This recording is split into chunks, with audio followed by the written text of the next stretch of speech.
आदाब, आप देख रहे हैं JKLH लाइव। शुरुआत बड़ी खबर से करेंगे। साजिद मीर को दहशतगर्द करार देने के केस में चीन की जानिब से रुकावट डालने के बाद हिंदुस्तान ने मुंहतोड़ जवाब दिया है। हिंदुस्तान ने यह मसला अक़वाम मुत्तहिदा में उठाया। साजिद मीर की ऑडियो भी अक़वाम मुत्तहिदा में चलाई गई।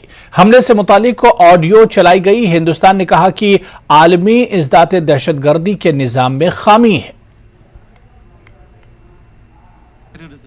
And also invited a victim of the Mumbai terror attacks to share his story yesterday. But regretfully, justice still continues to elude the victims of the Mumbai terror attacks. I'd like you all to listen to this particular sound file in the presentation, even as the terror attacks were unfolding. तो जो जहाँ पे आपको movement नजर आती है, बंदा किस छत पे चल रहा है, कोई आ रहा है जा रहा है, उसको फायर ठोको। उसे नहीं पता यहाँ पे क्या हो रहा है। इंशाल्लाह। तो जो जहाँ पे आपको मूवमेंट नजर आती है, बंदा किस छत पे चल रहा है, कोई आ रहा है जा रहा है, उसको फायर ठोको। उसे नहीं पता यहाँ पे क्या हो रहा है। इंशाल्लाह। This was Sajid Mir, a very dreaded terrorist who directed the terrorists from across the border in real time to hunt down foreigners in the Taj Hotel and kill them indiscriminately. He was listed as a proscribed terrorist under the national laws of India.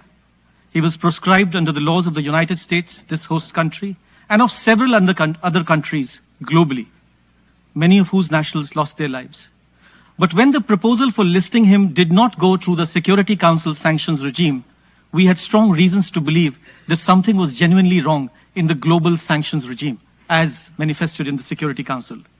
If we cannot get established terrorists who have been proscribed across global landscapes listed under the Security Council architecture for pure geopolitical interests, then we really do not have the genuine political will needed to sincerely fight this challenge of terrorism. 15 years after the Mumbai terror attacks, its masterminds have not yet been brought to justice. So the first and most critical gap we feel addressing is avoiding double standards and this self-defeating justification of good terrorists versus bad terrorists. A terror act is a terror act, plain and simple. Any justification of any kind being used should not be countenanced by anybody. The first gap that we feel. दुनिया भर के साथ साथ आज Jammu Kashmir UT में भी योग दिवस मनाया जा रहा है। योग दिवस के मौके पर अवाम व खवास में खासा जोश व खरोश देखा जा रहा है। सूरज की पहली किरण के साथ ही मुख्तलिफ मकामात पर योगा के प्रोग्रामों का एहतमाम किया गया। इसमें बड़ी तादाद में अवामी नुमाइंदों, सरकर्दा शख्सियात और अवाम ने बढ़ चढ़कर हिस्सा लिया। पहाड़ी चोटियों, मैदानों, इदारों समेत दीगर जगहों पर योग का एहतमाम किया गया। इस बार योगा डे का थीम वासुदेव कुटुंबकम के उसूल के तहत वन वर्ल्ड वन हेल्थ रखा गया। एक लय में एक सुर में लाता है और अपने भीतर के केंद्र की वजह से आप जैसा चाहेंगे वैसा ही शरीर व्यवहार करेगा। लेकिन सामान्य तौर पर नॉर्मल जीवन में हम जैसा चाहेंगे शरीर कभी भी उस तरह का व्यवहार नहीं करता है। अभी थोड़ी देर में एक आसन से जब आप बैठेंगे, मन कहेगा कि पोस्चर चेंज कर लीजिए। इसलिए योग में जितना शारीरिक अनुशासन चाहिए उतना ही मानसिक अनुशासन भी होता चाहिए, ताकि बॉडी और माइंड अलग अलग नहीं बल्कि एक होकर एकीकृत तरीके से एक साथ फंक्शन करें।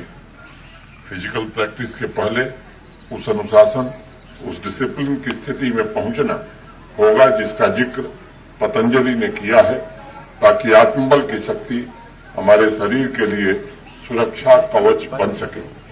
इसलिए इस बात का ध्यान रखना चाहिए कि योग मात्र फिजिकल एक्सरसाइज नहीं है, बल्कि यह बॉडी और माइंड का प्रकृति के साथ एकत्व की भावना का भी प्रतीक है। बीएसएफ बॉर्डर की हिफाजत और दरअंदाजी की कोशिश को रोकने के लिए सरहद पर हमेशा तैयार है।